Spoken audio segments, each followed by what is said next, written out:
Please subscribe and don't forget to press the bell icon to get notified whenever we upload a new video.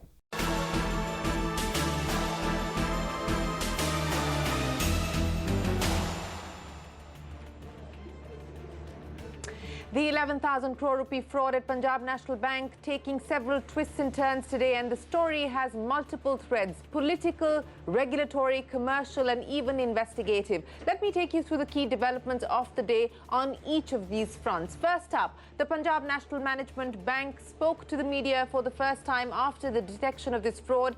In a press conference, the PNB top brass said that it detected the scam on the 25th of January when the person concerned came for a renewal.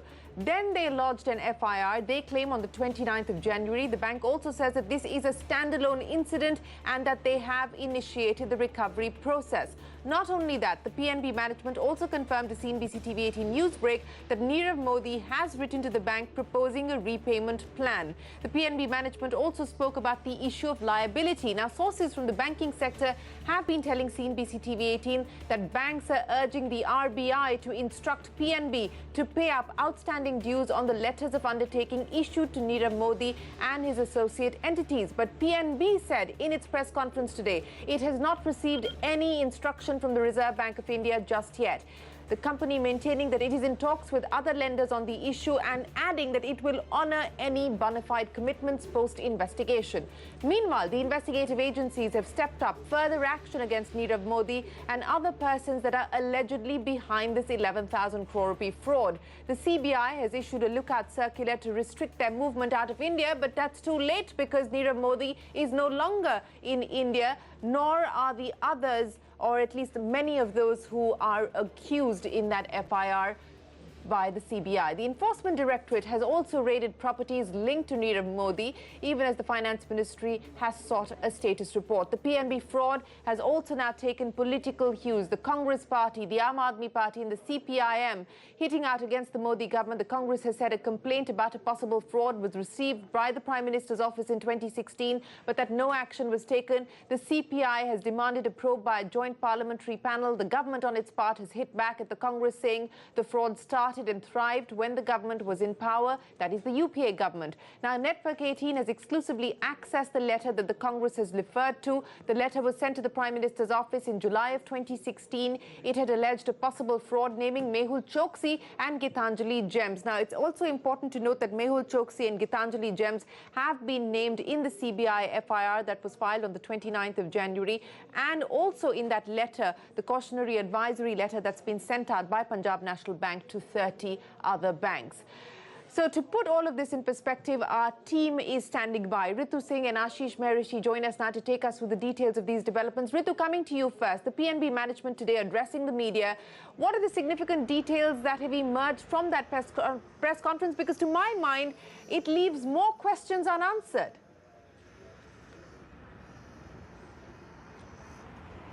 Exactly, Shireen. Very little in terms of new information coming out from the PNB management's press conference held earlier today. But yes, some of CNBC TV18's news breaks have been confirmed by the management of Punjab National Bank.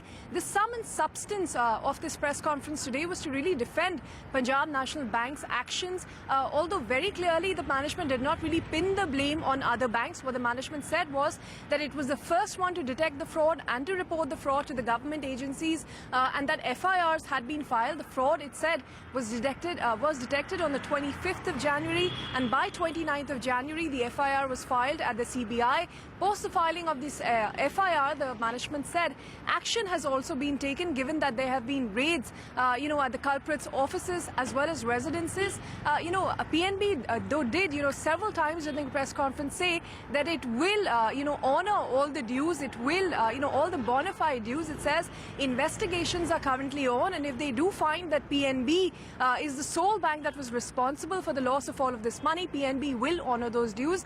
But of course, remember, as you said, in the letter addressed to the bank chiefs by Punjab National Bank, it did lay some of the blame on these other banks, saying they failed to inform Punjab National Bank of the relevant documents and information shared by them at the time of giving credit to Nirav Modi and Gitanjali Gem companies, which they did not share with Punjab National Bank. So they were partly to blame. In fact, the management management said it had not received any communication from RBI whatsoever on repayment of these dues, but it will abide by whatever the regulator has to say, and it will repay, honor its dues, so to speak. It also confirmed our CNBC TV18 news break that Nirav Modi had indeed written to the banks, saying that he will repay them by selling that brand Firestar diamond. But of course, PNB management said they have requested Mr. Modi to come in person and present his repayment plan. Yeah, Ritu, very quickly now, I want to talk to you about the involvement of the other banks, because remember that cautionary advisory note that Punjab National Bank had was sent out to 30 banks.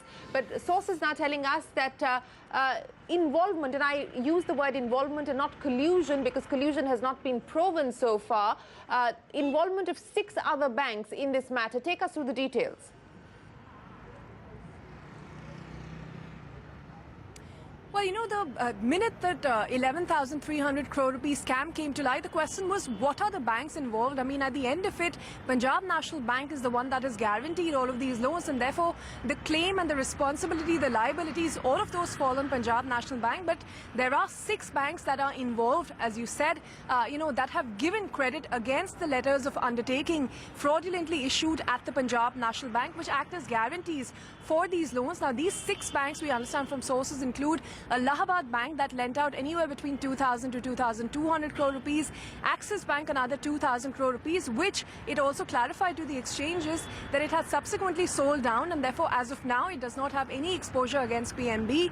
There was also Union Bank of India with about 2,300 crore rupees of loans, State Bank of India about 960 crore rupees of loans, and Bank of India and Canara Bank, the thereabouts of 1,000-1,500 crores each. So that is the total exposure of the banking system. Now, of course, pressure is mounting on PNB to repay all of these lenders, and the onus, like I said, is on PNB and not really on these lenders, given that PNB to begin with stood as the guarantor for all of these loans that have been extended.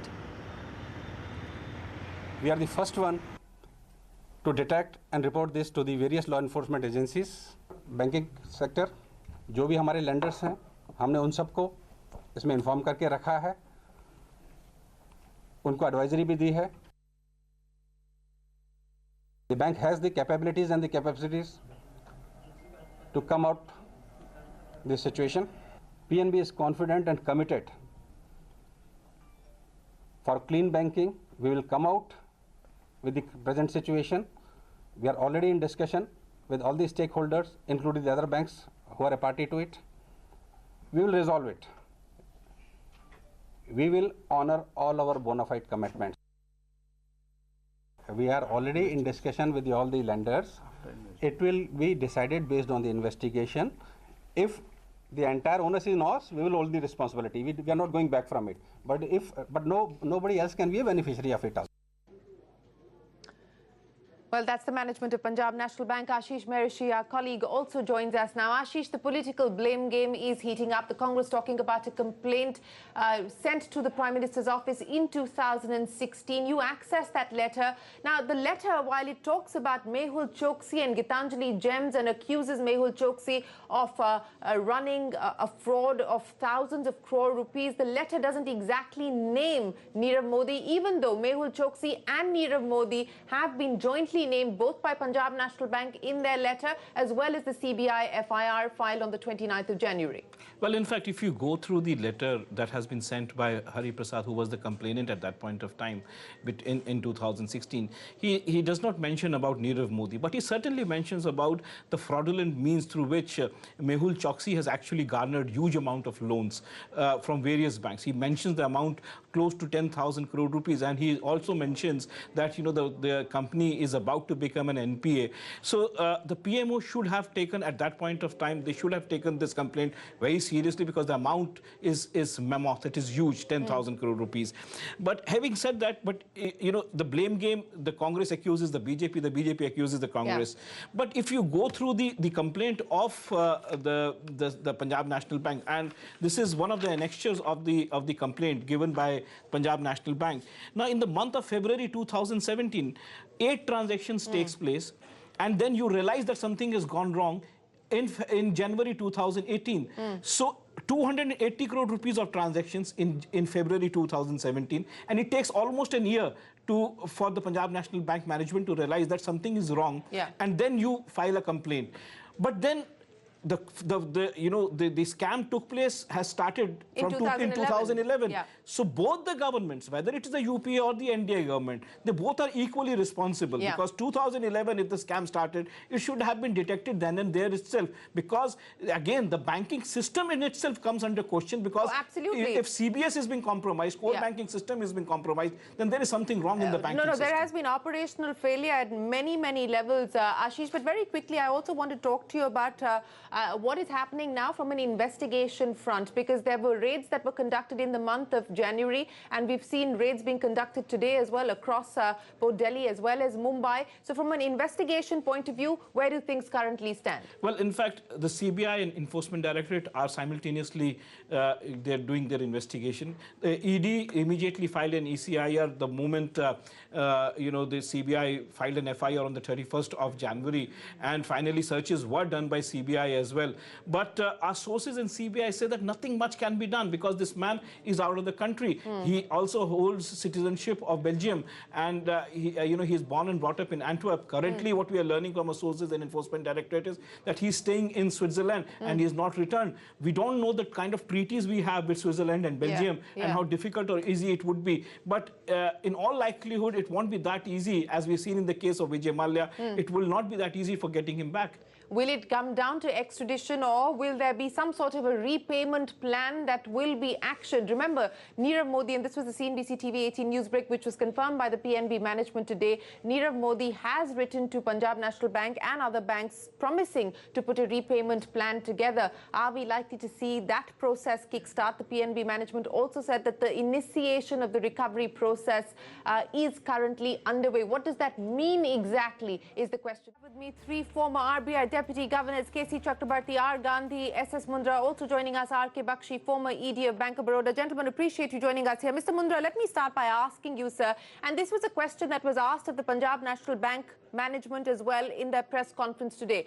Where does the liability lie? The response from the PNB management was that it will, at the end of the investigation process and perhaps on the direction of the Reserve Bank, if we do have the onus of repayment, then we will take on the responsibility. We will honor our bona fide commitments.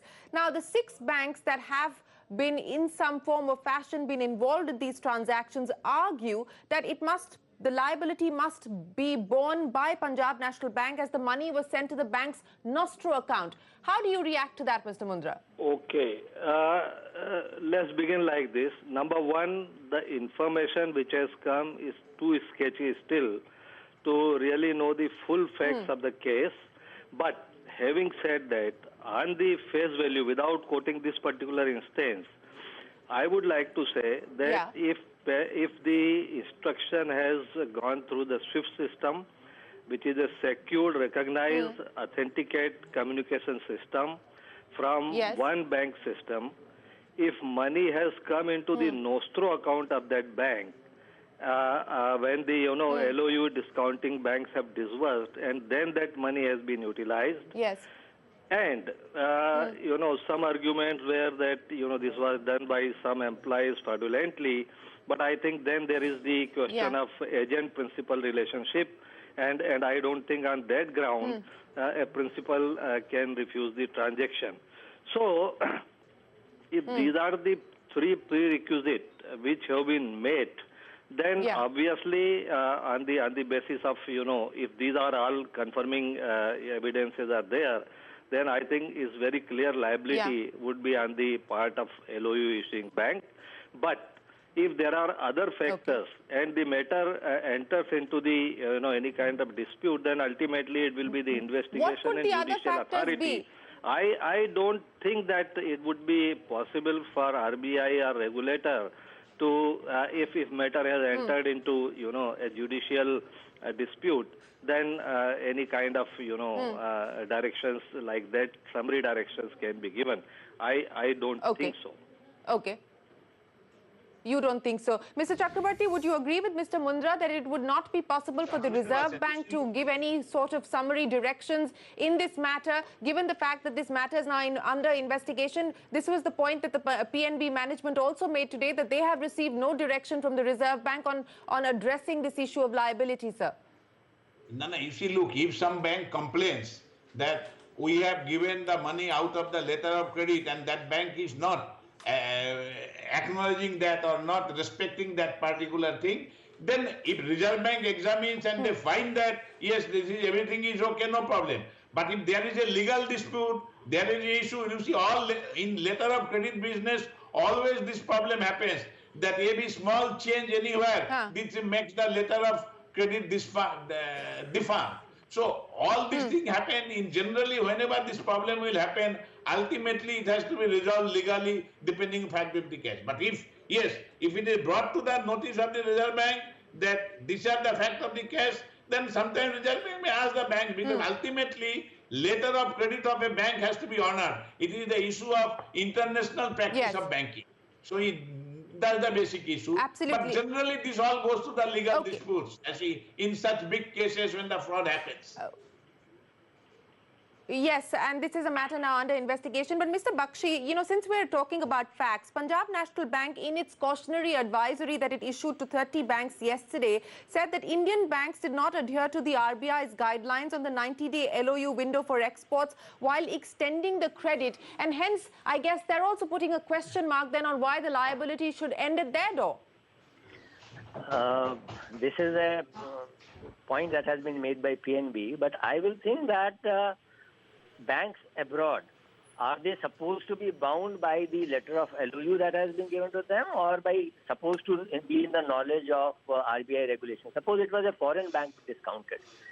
And it is possible that in a particular case, PNB might have issued the LOU after obtaining forbearance from RBI.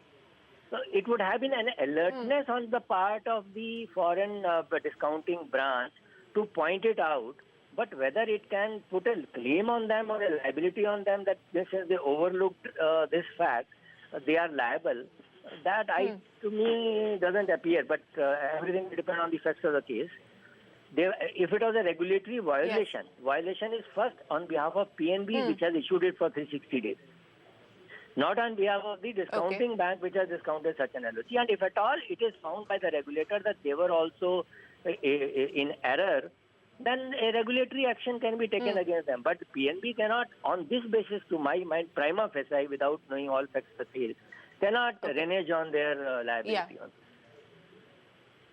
Cannot renege on their liability. Mr. Mundra, you know, again, from a perspective of a lay person who's watching this program, sir, and we heard what the Punjab National Bank management had to say, that 2 junior branch-level officials were the main perpetrators behind this alleged 11,000 crore rupee fraud. It went through the SWIFT system. It didn't go through core banking. I mean, for 7 years this has gone on. It started in 2011. In February of 2017, there have been 8 transactions, almost amounting to 280 crores. So this has gone on for the last 7 years, and it's not as if the pace of the transactions have decelerated. How do you explain this to a layperson? How can something like this be pulled off, Mr. Mundra? No, and what about the role of the Reserve Bank? No. That is why I said in the beginning that the details which are available are too sketchy to really reach to a firm conclusion.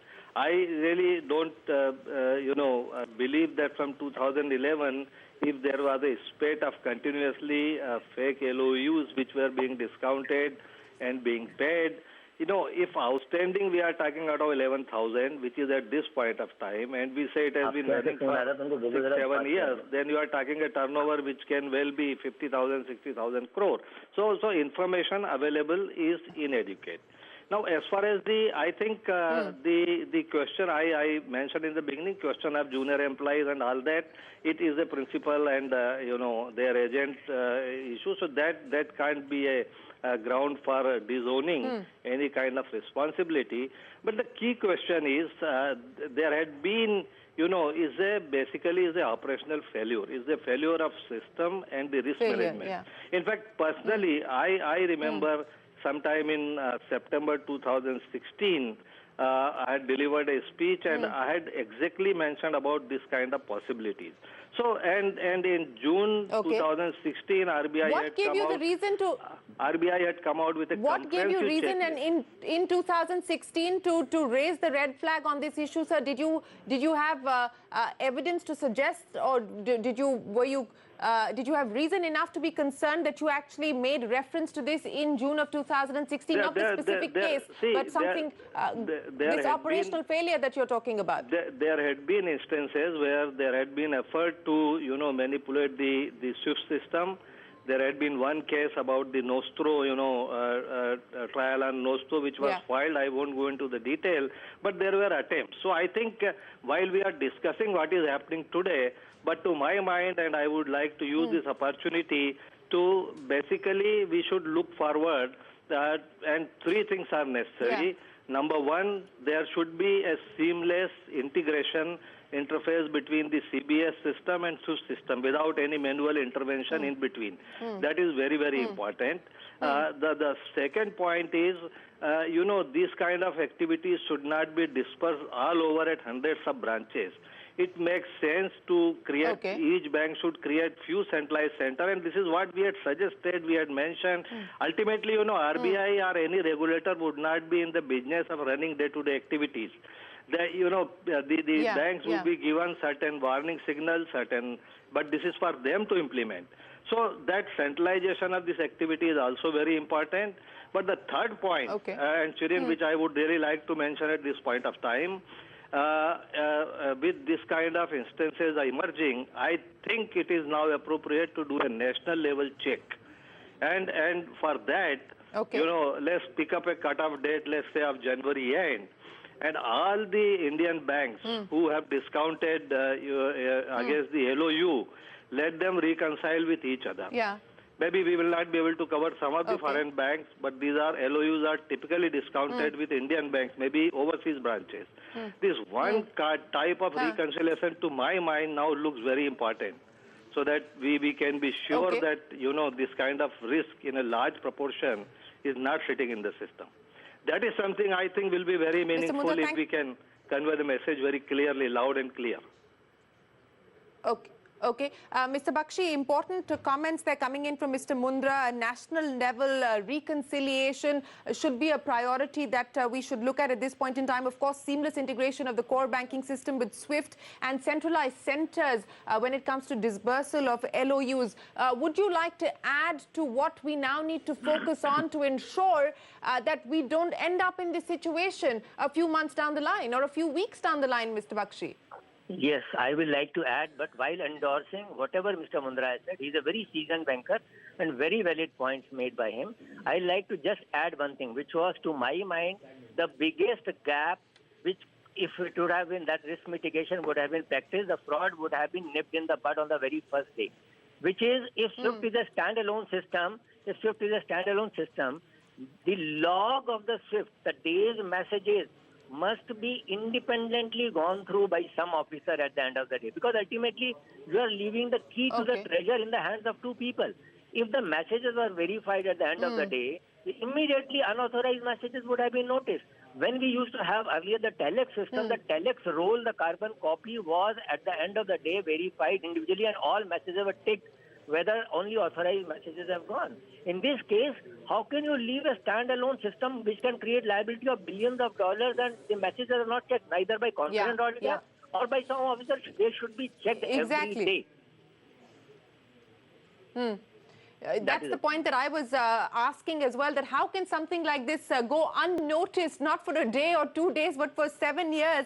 So important comments that are coming in from our bankers as well as the former RBI governor there in terms of the road ahead, the kind of measures that need to be put in place for further risk mitigation and independent validation of the SWIFT must also be done. That's the word coming in from the former ED of Bank of Baroda. Unfortunately, we're out of time here. Mr. Mundra, Mr. Chakrabarti, and all of our other guests. Thanks very much for joining us. Do stay tuned to our special coverage. We will be back in a moment.